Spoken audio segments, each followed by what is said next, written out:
Hello students, আমাদের চ্যানেলে তোমাদের সকলকেই স্বাগতম।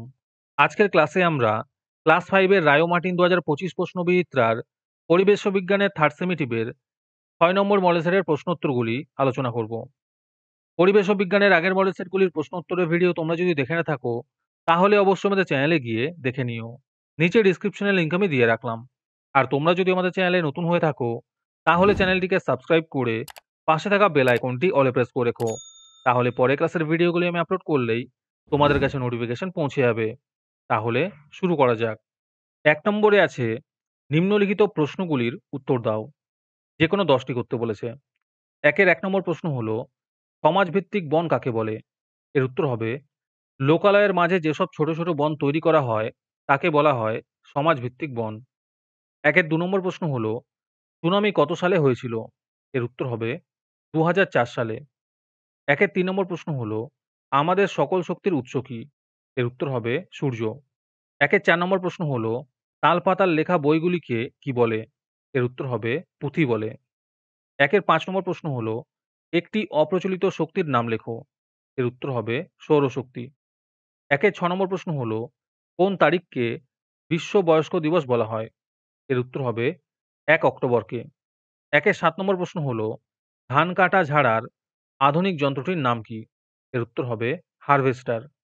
৮ নম্বর প্রশ্ন হলো, আগেকার দিনে কীটনাশক হিসেবে কি ব্যবহার করা হতো? এর উত্তর হবে নিমপাতা।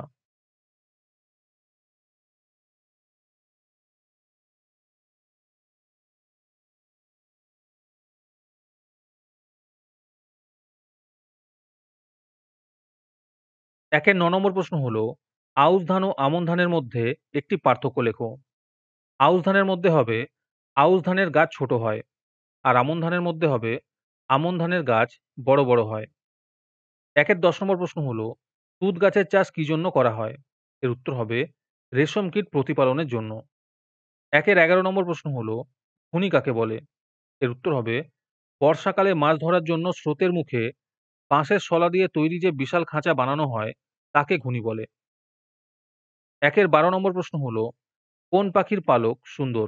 এর উত্তর হবে হুইয়া পাখি। ১-১৩ নম্বর প্রশ্ন হলো, পশ্চিমবঙ্গের প্রধান খনিজ সম্পদ কি? এর উত্তর হবে কয়লা। ১-১৪ নম্বর প্রশ্ন হলো, ভুটানের কাছে অবস্থিত জলবিদ্যুৎ কেন্দ্রটি কোন নদীর উপর গড়ে উঠেছে? এর উত্তর হবে জলঢাকা নদীর উপর গড়ে উঠেছে। ১-১৫ নম্বর প্রশ্ন হলো, সোলার কুকার কাকে বলে? এর উত্তর হবে যে যন্ত্রের সাহায্যে সৌরতাপ ধরে রেখে তার তীব্রতা বাড়িয়ে রান্না করা হয় তাকে সোলার কুকার বলে। তারপরে ২ নম্বরে আছে, শূন্যস্থান পূরণ করো। ২ এর ১ নম্বর প্রশ্ন হলো, সূর্যের সবচেয়ে কাছের নক্ষত্রের নাম হলো প্রক্সিমা সেন্টাউরি। ২ এর ২ নম্বর প্রশ্ন হলো, আয়লা ঘটেছিল ২০০৯ সালে। ২ এর ৩ নম্বর প্রশ্ন হলো, সাইকেল হলো পরিবেশ বান্ধব একটি যান বা পরিবহন। ২ এর ৪ নম্বর প্রশ্ন হলো, চীন দেশে প্রথম কাগজ তৈরি করা হয়। ২ এর ৫ নম্বর প্রশ্ন হলো, রিকশা ১৯০০ সালে কলকাতায় আসে। তারপরে ৩ নম্বরে আছে, সঠিক উত্তরটি নির্বাচন করো। ৩ এর ১ নম্বর প্রশ্ন হলো, মাছের বাজারে গেলে কোন মাছটি আর সহজে চোখে পড়ে না? এর উত্তর হবে ঢ্যাঁড়স মাছ। ৩ এর ২ নম্বর প্রশ্ন হলো, বৃহস্পতির উপর যে ধূমকেতু এসে পড়েছিল তার নামকরণ করা হয় সুমেকাল লেভি।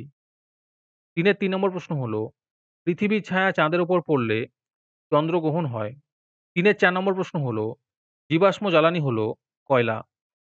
৩ এর ৫ নম্বর প্রশ্ন হলো, বিষাক্ত গ্যাসটি হলো কার্বন মনোক্সাইড। তারপরে ৪ নম্বরে আছে, সত্য বা মিথ্যা নির্বাচন করো।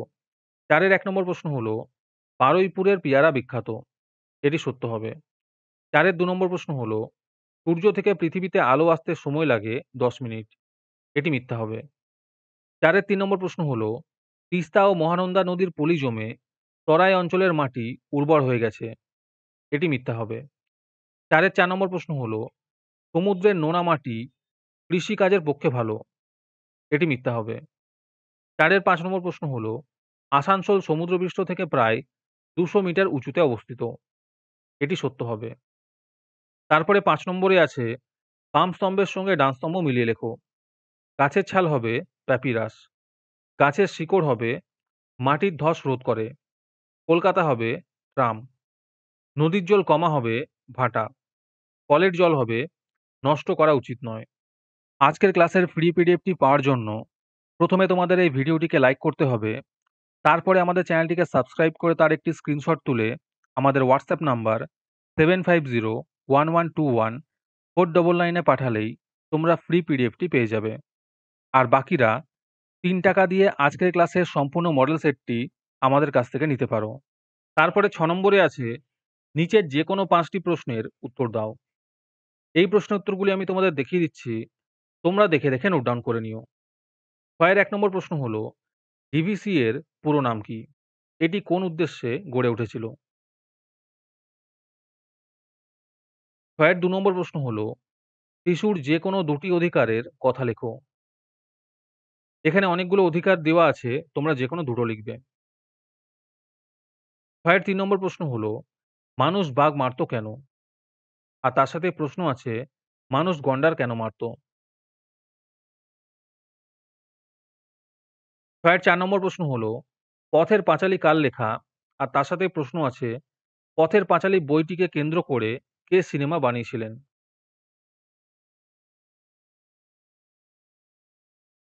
ছয়ের ৫ নম্বর প্রশ্ন হলো, লুপ্তপ্রায় প্রজাতির মাছকে রক্ষা করার জন্য কি, কি ব্যবস্থা নেওয়া যেতে পারে?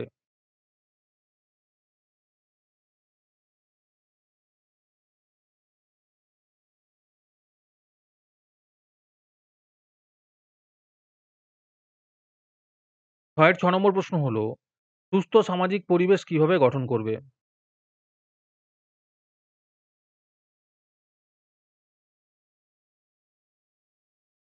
ছয়ের ৭ নম্বর প্রশ্ন হলো, ভূমিকম্প হলে তোমরা কি, কি সাবধানতা অবলম্বন করবে?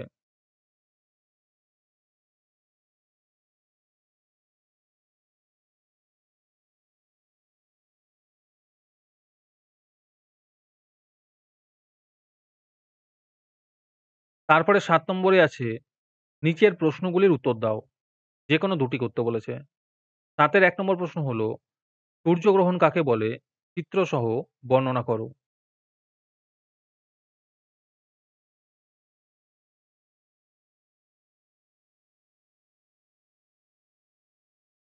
হাতের ২ নম্বর প্রশ্ন হলো, জলচক্র কাকে বলে?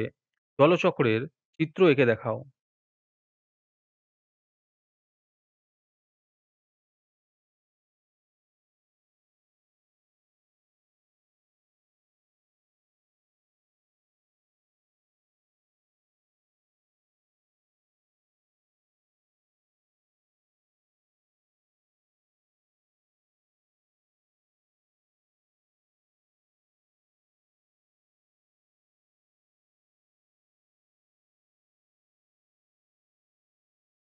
হাতের ৩ নম্বর প্রশ্ন হলো, রাস্তা পারাপারের সময় আমরা কোন, কোন নিয়ম মেনে রাস্তা পারাপার করব? যেকোনো ২ টো নিয়ম লেখো। আর তার সাথে প্রশ্ন আছে, দোকানে গিয়ে জিনিস কেনার সময় কি, কি চিহ্ন দেখে কিনবে?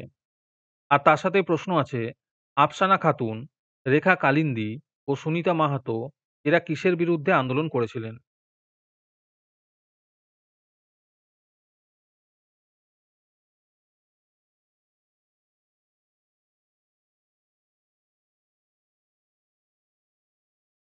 আজকের ক্লাসটি তোমাদের ভালো লেগে থাকলে ভিডিওটিকে লাইক এবং চ্যানেলটিকে সাবস্ক্রাইব করে দিও। তার সাথে তোমাদের সহপাঠীদের এই ভিডিওটি শেয়ার করে দিও। আর তোমরা কোথা থেকে ভিডিওটি দেখছো অবশ্যই কমেন্টে লিখে জানিও। তাহলে আজকে এই পর্যন্তই। দেখা হচ্ছে পরের ক্লাসে।